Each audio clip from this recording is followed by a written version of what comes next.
Korea Society's 2020 annual gala is especially meaningful as this year marks the 70th anniversary of the Korean War. We will always remember the history of pain that our two nations shared together and the sacrifices of countless men and women.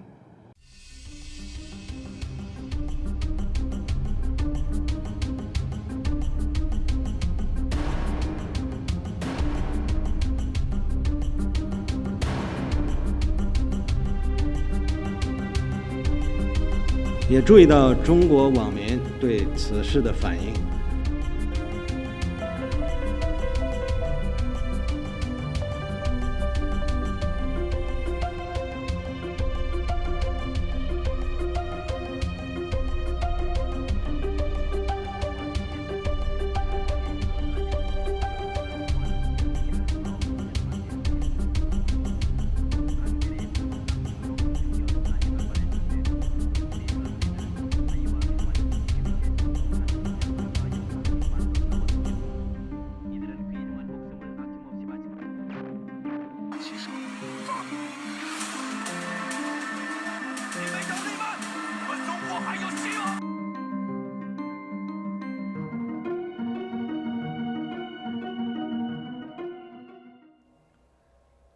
영상을 통해 보신 것처럼 BTS 수상 소감을 놓고 중국 누리꾼들은 비판 메시지를 쏟아내고 있습니다. BTS가 한국 전쟁을 언급하면서 한국과 미국이 함께 겪은 고난의 역사를 기억할 것, 이렇게 말한 게 중국 군인을 존중하지 않았다는 겁니다. 강준영 한국외대 국제지역연구센터장 화상으로 연결해서 자세한 이야기 나눠보겠습니다. 센터장님 나와 계시죠? 네, 안녕하세요. 네, 안녕하십니까. 일부 중국 누리꾼들은 이제 국가 존엄을 건드리면 용서를 못한다, 이런 격앙된 반응을 보이고 있는 건데 어떤 맥락에서 나온 분노일까요? 네, 우선 기본적으로 최근에 그 중미 갈등과 아주 밀접한 관계가 있다고 봐야겠죠. 예. 특히 중국이 미국한테 일방적으로 피해를 보고 있다라는 이제 이런 인식을 가지고 있는데, BTS가 미국에 가서 미국이 주는 상을 받고 이제 한미 양국의 역사와 이런 부분에 대해서 공감하는 부분을 얘기를 했단 말이죠. 그런데 네. 이거를 중국식 역사관으로 해석을 하는 겁니다. 기본적으로는 6.25 한국전쟁에 대한 매우 중국식 그 자의적인 해석 때문에 그런 거고요.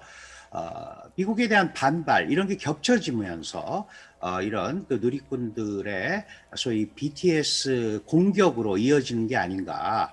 기본적으로 상당한 피해의식을 가지고 있는 그런 상황에서 나온 중국의 여론이 아닌가 이렇게 생각이 됩니다. 네, 교수님, 이런 움직임이 그 단순 의견 표명에 그치지 않고 불매운동으로 번질 조짐이 있어서 중국에 진출한 우리 기업들이 관련된 게시글을 삭제하기도 했다고 하던데 어떻습니까?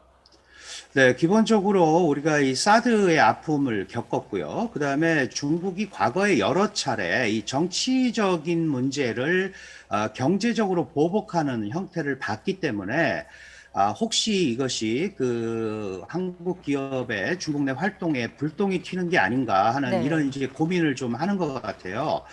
그런데 사실 이렇게 이 흐름을 끌고 가면 이게 중국한테도 유리할 게 하나도 없습니다. 지금 미중 간의 갈등이 확대되고 있고, 그다음에 이런 누리꾼들의 반응에 대해서 소위 서방 언론들이 이거 과도하고 편협한 민족주의다, 애국주의다 이렇게 지금 비판을 하고 나오기 때문에 이런 것들이 중국에서 향후에 경제 활동을 하는데 좋지 않은 선례, 메시지를 다시 주는 거거든요. 네.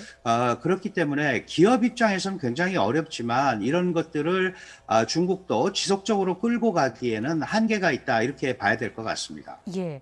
지금 해외 언론은 이번 사안에 대해서 어떻게 바라보고 있습니까? 네, 사실 이번 모두의 그 화면에서도 나왔습니다만은 기본적으로 중국을 직접 지칭한 것도 아니지 않습니까? 예. 그 한미 양국의 관계만을 얘기했는데 중국의 역사 교과서 항미 원조 6.25 전쟁을 미국에 대항해서 북한을 돕는다라는 항미 원조 전쟁으로 인식을 하고 있고, 그다음에 6.25는 북침이고 결국은 미국이 자신들의 동북쪽까지 진출을 하는 것을 막아야 되기 때문에 보위 전쟁이다, 국가의 안보를 지키는 전쟁이다, 이렇게 이제 중국의 이 역사가 기록이 돼 있단 말이죠. 그러니까 다른 부분에 대한 것들은 전혀 신경을 안 쓰는 겁니다. 이런 상황에서 서방의 언론들은 그거야말로 자의적인 해석, 역사라는 거는 공유하는 부분도 있고 스스로 해석하는 부분도 있는데 자신들의 역사관을 남한테 강요할 필요는 전혀 없는 거거든요. 네. 그런 부분에서 그 서방의 미국, 영국, 프랑스 이런 언론들이 이건 지나치게 피해의식과 과민한 반응이 아닌가 이런 얘기를 하고 있는 거고, 이게 확산된다면은 또 다른 소위 그 반중 정서가 고양될 수 있는 이런 소지도 안고 있는 상황입니다. 네. 교수님께서도 앞서 간략하게 말씀해 주시긴 했는데 사실 이런 논란이 이번이 처음이 아닙니다. 트와이스 멤버 쯔위가 대만, 타이완 국기를 흔들었다가 뭐 문제가 된 적도 있었고, 가수 이효리가 마오쩌둥을 연상하게 하는 예명 마오를 언급했다가 악성 댓글에도 시달렸거든요. 이렇게 비슷한 일이 되풀이되는 이유는 뭐라고 보십니까? 기본적으로 이제 중국이 그 소위 개혁 개방 이후 40여 년간 아주 괄목할 발전을 했죠. 그것이 이제 경제 성장으로 이어지면서 국제 지위까지 향상이 되면서 이제 중국의 부상으로 이어졌습니다. 이런 상황에서 중국이 워낙 거대한 경제체가 되고 국제적으로 힘이 생기다 보니까 무슨 문제가 생기면 힘으로 누르려는 생각을 많이 하는 것 같아요. 그리고 거기에는 과거에 중국은 상당히 서방 세계에 압박을 당해왔다. 특히 뭐 제국주의 열강의 침탈에 오래 시달렸고 그래서 중국이 고통을 받았다. 이런 이제 역사적 인식들이 있지 않습니까? 그러니까 이런 문제가 생길 때마다 자신들의 힘을 여과 없이 투사하는 이런 형태로 이 방향이 잡혀 있고, 특히 시진핑 체제 들어서 중국의 힘을 대외적으로 투사하고, 그 대표적인 게 이제 중국의 꿈 아니겠습니까? 뭐 중국이 자신을 강대국으로 만들겠다는 꿈을 꾼다는데 누가 반대할 나라는 하나도 없죠. 네. 자국이 잘하면 되는 겁니다. 그런데 이런 일의 어떤 흐름들을 강압적 방식 또는 과도하게 압박하는 방식으로 해결하려는 패턴이 지금 자리를 잡고 있는 게 아닌가. 그리고 그런 것들은 교묘하게 애국주의라는 이름으로 표현이 돼서 중국의 네티즌들의 이 머리를 지배하고 있는 그런 상황이 된 것 같습니다. 예, 정리를 하자면 앞서 센터장님께서 말씀을 해주신 것처럼 뭐 자신이 속한 나라의 관점에서 역사를 볼 수는 있지만 지금처럼 상대를 어떤 굴복시키려는 방법으로 의견을 표출하는 방법이 중국에서 뭐 잇따라서 발생을 하고 있고, 이는 결국엔 중국에도 좋지 않은 영향을 끼칠 것이다, 이렇게 보시는 거죠. 네, 그렇습니다. 지금 보시면 아시지만 아까 그 쯔위 말씀하셨습니다마는 대만 문제 같은 경우는 중국이 분할할 수 없는 중국 영토의 일부분이다. 그리고 중국과 수교하는 나라는 다 대만과 단교를 하고 이제 이런 소위 국가 차원에서 움직이지만 6.25 같은 경우는 사실 한국이 최대의 피해자입니다. 그리고 중국군은 자신들의 희생이 있었다고 얘기를 하지만 중국군은 한국군은 대한민국군을 공격을 했습니다.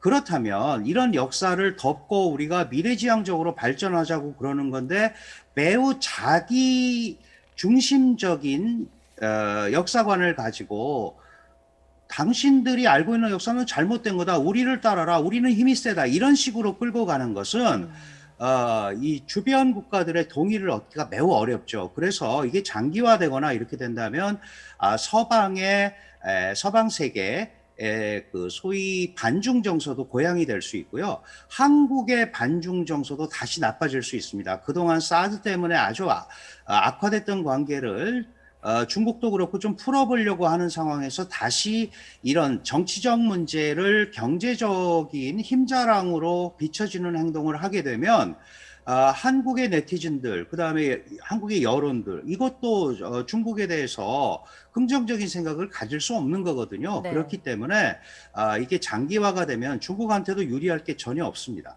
네. 교수님, 다만 중국 외교부 대변인이 이번 사태를 뭐 비난 여론을 좀 잠재우려는 듯한 발언을 하긴 했습니다. 앞으로 관련된 사안, 관련된 사태 어떻게 전개될 것으로 보십니까? 네, 저는 더 이상 확대가 되지는 않을 걸로 판단을 합니다. 왜 그러냐 하면 그 지난번 며칠 전에 그 코로나미 대통령이 확진이 됐을 때 중국의 소위 관영 언론들 그리고 네티즌들이 트럼프를 매우 조롱하는 그런 표현이 나왔다가 특히 지금 전 세계가 코로나에 신음을 하고 있는데 혼자 9월 9일 날 우리는 코로나 종식됐다. 뭐 이렇게 또 얘기도 하지 않았습니까? 이러면서 전혀 전 세계의 고통과는 그 다른 방향으로 갔단 말이죠. 그래서 비난이 나오니까 트럼프 대통령에 대한 조롱이 하루아침에 사라졌습니다. 마찬가지로 지금 외교부가 나서서 이렇게 얘기를 하는 것은 이게 더 확산되면 중국한테 유리할 게 없다라고 판단을 하는 거죠. 그래서 실제로 그런 형태로 좀 이성을 중국 정부가 찾아야 되고 늘 그 이중잣대 때문에 문제가 되지 않습니까? 자신들은 미국의 피해자라고 하면서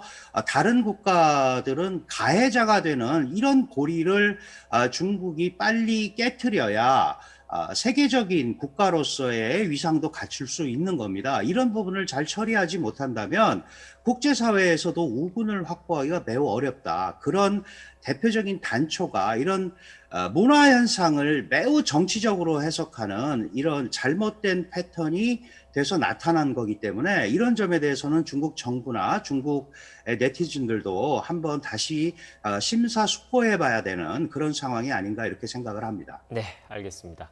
지금까지 강준영 한국외대 국제지역연구센터장과 이야기 나눴습니다. 오늘 말씀 고맙습니다. 네, 감사합니다.